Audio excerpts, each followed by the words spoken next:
সংস্কার শেষে সুষ্ঠু ও নিরপেক্ষ নির্বাচন হওয়া প্রয়োজন বলে মনে করে গণফোরাম।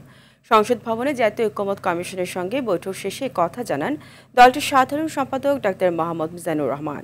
তিনি বলেন, ঐকমত্য কমিশনের সংস্কার বিষয়ে 158টি প্রস্তাবনার মধ্যে 56টিতে একমত আর 78তে দ্বিমত আছে তার। এদিকে কমিশনের সঙ্গে বৈঠক করেছে জমিয়তে উলামায়ে ইসলাম বাংলাদেশও। বৈঠক শেষে দলটির মহাসচিব মাওলানা মঞ্জুরুল ইসলাম আফেন্দি সাংবাদিকদের বলেন, সংবিধানে বিসমিল্লাহ রেখে মূলনীতিতে সর্বশক্তিমান আল্লাহ যুক্ত করার পরামর্শ দিয়েছে তারা। সংস্কার কমিশনের 166টি প্রস্তাবনার মধ্যে 109টিতে একমত জমিয়তে উলামায়ে ইসলাম।